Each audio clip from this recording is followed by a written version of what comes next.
അങ്ങനെ അവർ ആക്സെപ്റ്റ് ചെയ്തിട്ടുള്ളൊരു കാര്യമാണ്. ഇംഗ്ലീഷ് മീഡിയത്തിൽ കുട്ടികളെ അയച്ച് പഠിപ്പിക്കും.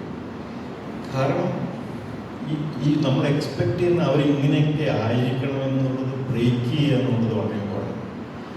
അമേരിക്കയിലെ കറുത്ത വംശജർ അവർ ഒരിക്കലും ഇതൊരു ദയനീയമായിട്ടുള്ള യാചിക്കലിൻ്റെ രീതിയിലുള്ള അപ്രോച്ച് ഒരിക്കലും എടുക്കില്ല. അവർ സെലിബ്രേഷൻ ഡിമാൻഡിങ് ആയിട്ട് തന്നെയാണ് മുന്നോട്ട് പോകുന്നത്.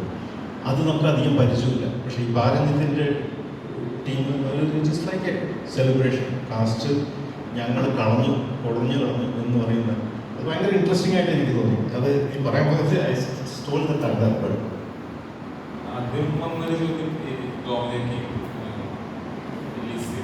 കോൺവെർസേഷൻ എന്തുകൊണ്ട് ആദ്യത്തെ ഘട്ടത്തിൽ ഇതിനകത്ത് സിനിമയുടെ എൻ്റെ ഫസ്റ്റ് ഡ്രാഫ്റ്റിൽ ലിസി ഉണ്ടായിരുന്നില്ല. ഞാൻ ഗോമതിയൊക്കെ മാത്രം ഫോളോ ചെയ്തു. അപ്പോൾ ഗോമതിയൊക്കെ അങ്ങനെയായിട്ട് ഒരു ടോപ്പിനകത്ത് ഗോമതിയൊക്കെ ഇങ്ങനെ പറയേണ്ടത് അവിടുത്തെ ഈ ഞാൻ ഞാൻ ഇരിക്കുന്നതോട് കുറച്ചുകൂടി കമ്പനി എൻ്റെ ഒരു ഇതിനകത്ത് ഫസ്റ്റുള്ളൊരു ഡ്രാഫ്റ്റിൽ ഇതിനകത്തുള്ള ഒരു സമരത്തിൻ്റെ വിഷ്വലൈസേഷൻ എന്നുള്ള ഒരു സംഗതിയാണ് ഫസ്റ്റ് വന്നത്. പിന്നെ എനിക്കറിയാം അവിടെ നടന്ന വിഷയങ്ങൾ അങ്ങനത്തെ കാര്യങ്ങളൊക്കെ പോയിട്ടുണ്ട്. ബാക്കിയുള്ള അതിൻ്റെ കാസ്റ്റ് ആംഗിൾ അറിയാം, ജെൻഡർ പെർസ്പെക്റ്റീവ് അറിയാം, ഇതെല്ലാം എനിക്കറിയാം.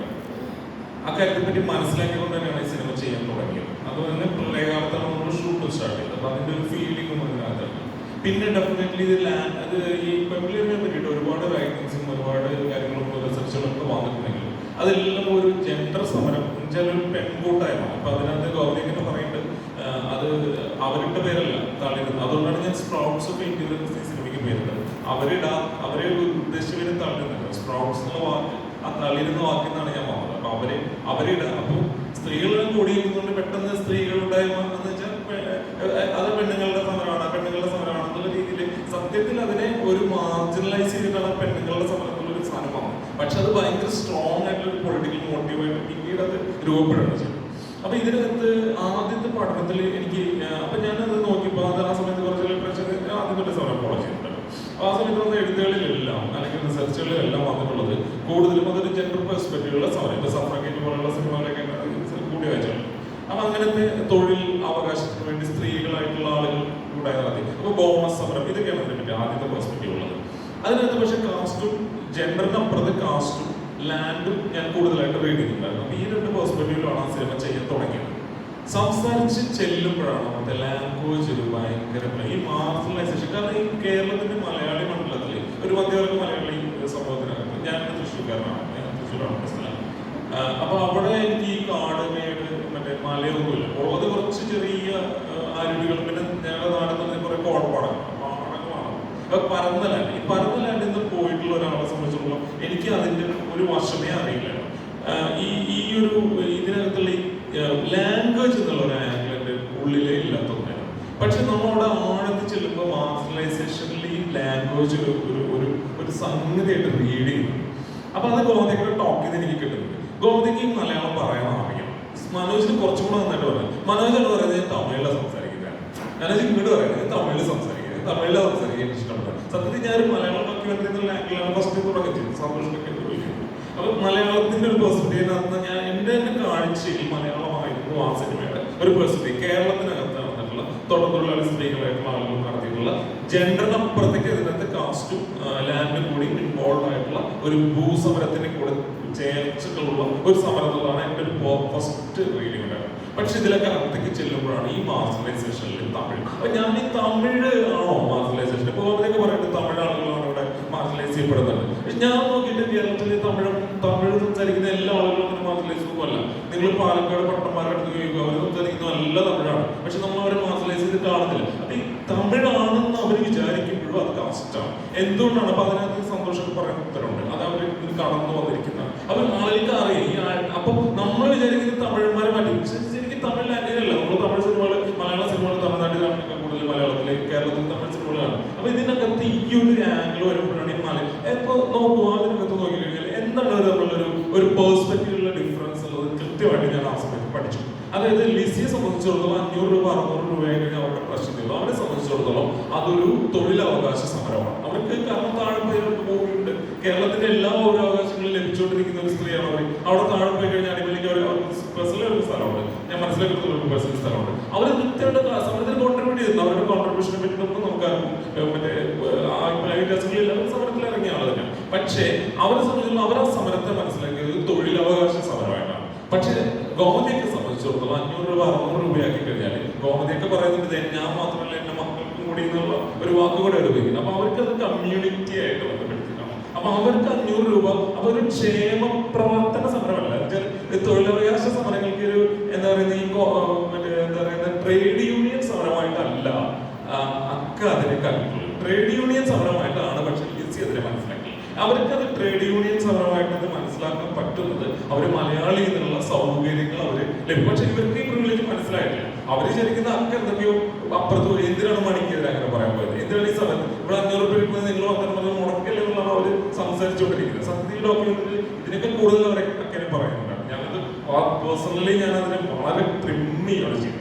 അക്കയോട് അവർക്കുള്ളൊരു ഇതില് ഈ കാസ്റ്റും ഇതെല്ലാം റിഫ്ലക്ട് ചെയ്യുന്നു എന്ന് പറഞ്ഞാൽ അവരത് മനസ്സിലാക്കുന്നത്. ഞാൻ അവരുടെ ഒരു നിഷ്കളങ്കത കൂടെയാണ് അതിനകത്ത് റീഡ് ചെയ്യുന്നത്. അവർക്ക് അത് മനസ്സിലാവുന്നത്, അവരനുഭവിക്കുന്ന പ്രിവിലേജിനെ പറ്റി മനസ്സിലാവും. ആ പ്രിവിലേജ് സത്യത്തിൽ ലിസി മാത്രം അനുഭവിക്കുന്നില്ല, തമിഴ് എന്നുള്ള രീതിയിൽ കമ്മ്യൂണിറ്റി മാർജിനലൈസ് ചെയ്യുന്നല്ല. പിന്നെ അതിനകത്ത് മറ്റേ ഇവർ പറയുന്നത് ഞങ്ങൾക്ക് ക്രിസ്ത്യൻ ആയിട്ട് അവരുടെ കമ്മ്യൂണിറ്റി ഞാൻ മനസ്സിലാക്കിയിട്ടുള്ള ഒരു ഷെഡ്യൂൾ ട്രൈബ് ഷെഡ്യൂൾ കാസ്റ്റ് അത് ലിസ്റ്റ് ചെയ്യുള്ളൂ. ക്രിസ്ത്യൻ ആയതുകൊണ്ട് ഓബിസി കർണാടക കൺവേർട്ടഡ് ആണ്. അപ്പൊ അങ്ങനെയാണ്. അപ്പൊ അതിവിടെ ഇതെല്ലാം കൂടി കിടന്നിട്ടാണ് അത് കളിക്കുന്നത്. അപ്പൊ അതാണ് എന്റെ ഒരു വളരെ ഇമ്പോർട്ടന്റ്. അപ്പൊ അതുകൊണ്ട് ഞാൻ ഒരു കാര്യം പെട്ടെന്ന് അങ്ങനെ ആലോചിച്ചത് വെച്ചാൽ ഒരു തൊഴിലാളി സംഘടനയായിട്ട് തുടങ്ങിയിട്ട് നമ്മളിപ്പോ മറ്റേ എന്താ പറയുന്നത് KSRTC ജീവനക്കാരുടെ ഇലക്ഷനൊക്കെ തീരുമാനിക്കാറില്ല, അല്ലെങ്കിൽ ഇപ്പൊ ബാങ്ക് ഉദ്യോഗസ്ഥരുടെ സംഘടനത്തിൽ ഇലക്ഷനൊക്കെ തീരുമാനിക്കാറില്ല. കാരണം അങ്ങനെ ഇലക്ഷൻ നിൽക്കുന്നത് കാരണം ഈ ബാങ്ക് യൂണിയൻ സംഘടനയോ വരുന്നതോ അല്ലെങ്കിൽ എന്താ പറയുന്നത് ഈ KSRTC ജീവനക്കാരുടെ സംഘടന അവരുടെ തൊഴിലവകാശങ്ങൾക്ക് വേണ്ടിയുള്ള ട്രേഡ് യൂണിയൻ സംഘടനയാണ്.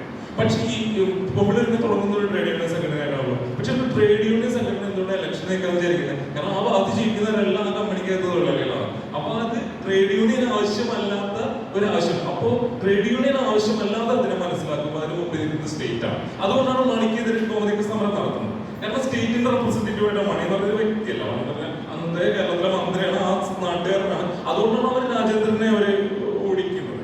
അവരുടെ കമ്മ്യൂണിറ്റിയിൽപ്പെട്ടാണ് തമിഴ് കമ്മ്യൂണിറ്റിയിൽപ്പെട്ട മനുഷ്യനാണ്. പക്ഷെ അദ്ദേഹത്തോട് ഇവർ ഓടിക്കുന്നതാണ്. കാരണം അത് അവരതിനെ മനസ്സിലാക്കുന്നത് തൊഴിലവകാശ സമരത്തിന് അപ്പുറത്ത് നിൽക്കുന്നത്. അതുകൊണ്ടാണ് ആ ട്രേഡ് യൂണിയൻ സാധനങ്ങളെല്ലാം അതിനകത്ത് കയറിയിരുന്നത്. അപ്പൊ ഇതാണ് അതിന്റെ ഉത്തരം പറയുന്നത്. സാറിനോട് ചോദിച്ചത് ഈ ടാറ്റയുടെ കാര്യമായിരുന്നു.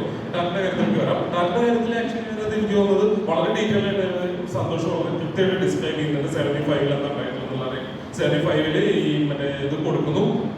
കൊടുത്തതിന് ശേഷം പിന്നെ ഗവൺമെന്റ് തന്നെ തിരിച്ചു അവർക്ക് പാട്ടഭൂമിയായിട്ട് കൊടുത്താണ്. പിന്നെ എന്തുകൊണ്ടാണ് ടാറ്റ വരുന്നതിൽ ഹിസ്റ്ററി അതിലുണ്ടെന്നാണ് എനിക്ക് തോന്നുന്നത്. അതിൽ വളരെ വളരെ ഡീറ്റെയിൽ ആയതുകൊണ്ട് സിനിമയിൽ ഡിസ്ക്രൈബ് ചെയ്യുന്നതുകൊണ്ട് ഞാൻ അത് ഡീറ്റെയിൽ ചെയ്യുന്നില്ല. പക്ഷേ മറ്റേ സർട്ടിഫിക്കറ്റിലാണെങ്കിൽ എൻ്റെ പോയിന്റ് ഇതാണ്. അതുകൊണ്ടാണ് ഞാൻ ടാറ്റയുടെ റൂട്ട് വിട്ടുപിടിച്ചത്. അതായത് ഇവർ വരുന്ന കൊളോണിയൽ എങ്ങനെ കയറി വരുന്ന മദ്രാസ് സംസ്ഥാനമായി കിടക്കുന്നതിന് ഹിസ്റ്ററി എല്ലാം അതിനകത്ത് കൊടുത്തിട്ടുണ്ട്. 75 ഇത് ഇന്ത്യക്ക് സ്വാതന്ത്ര്യം കിട്ടിയതിന് ശേഷം ഇന്ത്യയിൽ രജിസ്റ്റർ ചെയ്ത കമ്പനികൾക്കാണ് ലാൻഡ് ഹോൾഡ് ചെയ്യാൻ പറ്റുന്നത്. ഇവരുടെ കളിക്കുന്ന ഒരു കളിയാണ്. ഇന്ത്യയിൽ ഒരു കമ്പനിയെ പിടിച്ചിട്ട് ഇവിടെ ഒരു രജിസ്ട്രേഷൻ ഇതുണ്ടാക്കി പിന്നെ അവരുടെ പേരിൽ അവർ പിന്നെ ഈ പാട്ടകരാറ് ഉപരിഷ്കരണം അതിൽ പറയുന്നുണ്ട് തോട്ടമേഖലയിലുള്ള അവരുടെ കുത്തകകൾക്ക് ഇത് മുഴുവൻ. കാരണം തോട്ടമേഖല ആ സമയത്ത് വ്യവസായമായിട്ടാണ്, അതിന് വ്യവസായമായിട്ടാണ് എനിക്ക് തോന്നുന്നത്. ശരിയല്ലേ സാർ ഞാൻ പറയുന്നത്? ശരി, വ്യവസായമായിട്ടാണ്. അപ്പൊ വ്യവസായമാണല്ലോ. അപ്പൊ വ്യവസായം ആയതുകൊണ്ട് ഇത്രയും ഭൂമി കൊടുക്കും. അപ്പൊ അങ്ങനെ ഈ കോർപ്പറേറ്റുകളുടെ കയ്യിൽ ഇങ്ങനെ ഏറ്റവും പിന്നെ ശ്രമിച്ചിട്ട് തന്നെ ആദ്യത്തെ സംഭാഷണത്തിൽ സംസാരിക്കുന്ന പോലെ അതായത് അദ്ദേഹത്തിന്റെ ടോക്കിലും പറഞ്ഞതുപോലെ ഇത് ഒരു എന്താ പറയുക അവകാശം ഭൂമി അവകാശമായിട്ടത് രീതിയിലൊക്കെ ടോക്കിൽ പോയിട്ടുണ്ട്. ഞാൻ അങ്ങനെ എക്സ്പ്ലെയിൻ ചെയ്യാൻ ഞാൻ അത്ര കഴിവുള്ളതാണ്. അപ്പൊ അതാണ് അതിനെ പറ്റിയുള്ള സിമ്പിൾ അണ്ടർസ്റ്റാൻഡിങ്. ഡെഫിനറ്റ്ലി ഈ പാട്ടിന് വേണ്ടി ഞാൻ നടന്ന വഴി അത്ര ആഴമുള്ളതാണ്. എനിക്ക് എന്നെ സംബന്ധിച്ചിടത്തോളം എൻ്റെ ഹൃദയത്തോട് ചേർന്ന് നിൽക്കുന്ന ഒരു പാട്ടാണത്. അത് JB മാന്തം എന്നുള്ള പേരിൽ ഭാരതത്തിന്റെ കാസ്റ്റ്ലെസ് കളക്റ്റീവ്. ഈ കാസ്റ്റ്ലെസ് കളക്റ്റീവിന്റെ ഈ പാട്ട് കിട്ടാൻ വേണ്ടി മാത്രമാണ് ഞാൻ അദ്ദേഹത്തെ ചെന്ന് കാണുന്നത്. അതായത് എന്തിലുണ്ട് എന്നുള്ള ഒരു ചോദ്യം ഈ സിനിമയുടെ ഉണ്ട്. അപ്പൊ ഞാൻ ആദ്യത്തെ എന്റെ കട്ടിൽ ശ്രമിച്ചിട്ടുണ്ട് ഈ മറ്റേ 2 പക്ഷെ എനിക്ക് തോന്നി ഇതിന്റെ ഒരു എക്സ്റ്റൻഷൻ കൊടുക്കണം. അപ്പൊ ഞാൻ ആ പാട്ടിന്റെ ഒരു കാര്യം കൂടി പറയാം. അത് ആർത്തവത്തിന്റെ പേരിൽ. അപ്പൊ ഞാൻ ഇതിനെ ഒരു ജെൻഡർ പെർസ്പെക്റ്റീവ് ഉണ്ടല്ലോ. അപ്പൊ അന്ന് നടക്കുന്ന ജെൻഡർ സമരങ്ങളിൽ മറ്റേ കാസ്റ്റ് മാത്രമല്ല, ഈ സ്ത്രീകൾ കൂട്ടായ്മയായിട്ടാണ് നടക്കുന്ന സമരങ്ങളിൽ പ്രധാനമായിട്ടും യോനി കവാടം വെച്ച വിഷയമൊക്കെ ആർത്തവമായിട്ട് ബന്ധപ്പെട്ടിട്ട് അങ്ങനെ ഒരു ടോക്കൊക്കെ വന്നിട്ടുണ്ട്. ആത്മാർത്ഥത്തിന്റെ വേദിയിലാണ് അവസരം നൽകുന്നത്, ബാക്കിൽ ആത്മാർത്ഥം എന്ന് എഴുതുന്നത്. അപ്പൊ ഞാൻ ആ ഒരു എക്സ്റ്റൻഷൻ കൂടെ കൊടുക്കും. അതിന്റെ എക്സ്റ്റൻഷൻ കൊടുക്കുന്നതിന്റെ ലെയർ നമ്മുടെ സിനിമയ്ക്കകത്തുണ്ട്. കാരണം സൻസാറിന്റെ ടോക്കിനകത്ത് ഈ ശബരിമലയുടെ ഒരു ചെറിയ ആ സമയത്ത് ആർത്തവം, ശുദ്ധി, വിശുദ്ധി, ബ്രാഹ്മണ്യം, അപ്പൊ ഈ ആർത്തവ വിഷയമായിട്ട് ബന്ധപ്പെട്ടുള്ള ആ സമരത്തിന് ശരിക്കും ഒരു സ്ത്രീകളുടെ ഒരു അവകാശ സമരം എന്നുള്ളത് മാത്രമല്ല, അതൊരു ബ്രാഹ്മണികമായിട്ടുള്ള ഫസ്റ്റ് ഡോക്ടർ പറഞ്ഞ പോലെ ഒരു പാട്രിയാർക്കൽ ഒരു സൊസൈറ്റി എങ്ങനെയാണ് സ്ത്രീനെ ഹോൾഡ് ചെയ്യുന്നത്. അപ്പോൾ ആ ഹോൾഡിങ്ങിനെതിരെയുള്ള ഒരു സ്ട്രൈക്ക് കൂടെയാണ് ഞാൻ എൻ്റെ റീഡ് ചെയ്തത്. അപ്പൊ ഞാൻ തിരിച്ച് എവിടെ പാട്ടായിരുന്നു. അപ്പൊ എനിക്ക് സത്യത്തിൽ 2 ചോദ്യങ്ങൾ എൻ്റെ മുമ്പിലുണ്ടായിരുന്നു. അതായത് അന്ന് ആ സമയത്ത് സണ്ണിച്ചേട്ടൻ കേരളം മുഴുവൻ നടന്ന് പ്രസംഗിച്ചുകൊണ്ടിരിക്കുന്ന സമയമായിരുന്നു. പക്ഷെ സണ്ണിച്ചേട്ടൻ്റെ ടോക്ക് എവിടുന്ന് എടുക്കണം എന്നുള്ളൊരു ചോദ്യം ഉണ്ടായിരുന്നു.